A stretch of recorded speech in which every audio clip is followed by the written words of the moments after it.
Managing marketing information to gain customer insight. That's our topic currently, and it really is about how marketers gather the appropriate data, information, analytics to make decisions on how to best leverage the environments that we talked about in the preceding chapter in order to advance their marketing goals and strategies and to attract the customers and keep them there.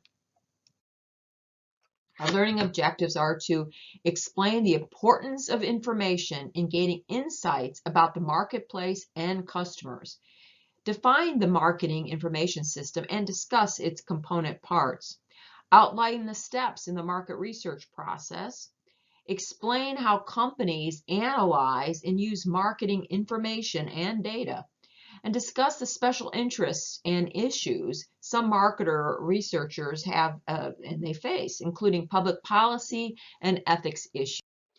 Marketing requires data and information in order to fuel customer insights.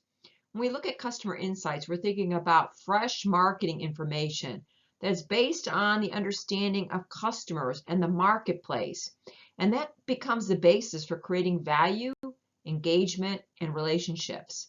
Now, your text is talking here about the consumer insights about PepsiCo and its consumer insights team. And what they do is they are able to get actionable insights out of all kinds of marketing data that's coming from all these disparate sources. And they even have developed a consumer insights app to share custom designed content with brand decision makers. So they're looking at that data in real time. Customer insights are fresh and deep insights into customer needs and wants.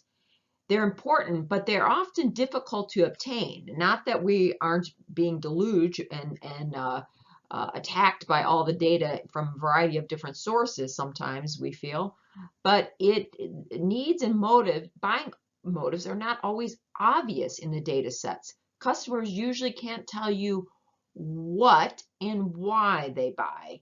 And oftentimes they may think that they don't even need something, and in point of fact, they really truly do. So it's better information and more effective use of information is required for marketers to really understand what the consumer needs are. When we look at managing marketing information, we know that companies are forming customer insight teams, just like we shared a couple slides ago with PepsiCo. And they're including all of the company functional areas, and they collect data and information from a wide variety of sources. And then again, they use those insights to create more value for their customers. But as the preceding slide discussed, it's often difficult to mine for this kind of data to really understand unless we're very clear about what it is that we're looking for from the customer insight. The way that we manage marketing information, if you think about it, all the data is coming from all different directions. So we need a marketing information system, or MIS. And what does that refer to? It is the people and the procedures that are dedicated to assessing information needs, developing the needed information that is required for the company, and to help the decision makers internally to use the data and information to generate valid and actionable customer and marketing insights. So it's all the systems working together, being clear about what it is we can do as a company and what insights we're looking for, and then gleaning from all this disparate data, the insights that really will help us to improve our product development process and the final experience for the consumer. In this slide, it talks about the marketing information consumer insights, and it's quite detailed, but at the same time, it gives us a glimpse of what marketers are actually going through. If you look at the top piece of this, it's the marketing managers and other information users are constantly wanting insights from customers. And if you look at on the far left, we're looking at assessing information needs. To the far right, we're actually analyzing and using that information. So it's like a sandwich. At the top, we have our internal company users of information, at the top of the sandwich, if you will, almost like an Oreo cookie or a sandwich. And at the bottom, we have the marketing environment. So we have our target markets that we're receiving information from. We have our marketing channels that we touched on in our environments and our suppliers, our competitors. If we're really vigilant about monitoring our competitors, we see that as well. The publics and any other macro environmental forces kind of channel back up into the middle piece of this.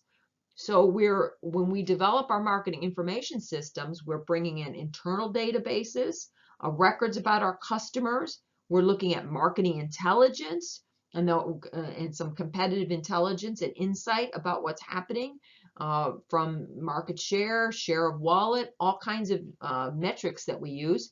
And then our market research programs that we do to actually research new trends and new areas that the company may decide to get into. We will then define the marketing information system and discuss its parts.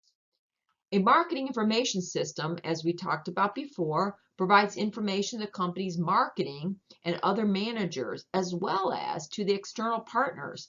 You have suppliers, resellers, and market service agencies that all come together to look at similar kinds of data. What is the data showing us? And data really is sort of the raw information. And again, the term information pops up, but information is slightly different than the data. We can have reams of data, but it's not really actionable until we can transform it into something that provides us useful knowledge and insights, more like the idea of information, which is what the slide talks about. Now, a characteristic of a good marketing information system is that we want to balance the information users would like to have against what they need and what's feasible to offer. Because in any different department, your resellers, your suppliers, your internal marketing staff, even the financial people, they may want some kinds of data that is not feasible to get. In other words, it would require us more time and energy to collect it than that one individual person really is valued as far as their contribution to how they're going to use the marketing data. And then also, and what is actually available to us for a company. So it's not unlimited data and information. We have to adhere to the constraints of the company. And then marketers can obtain information from internal data, marketing intelligence, and marketing research.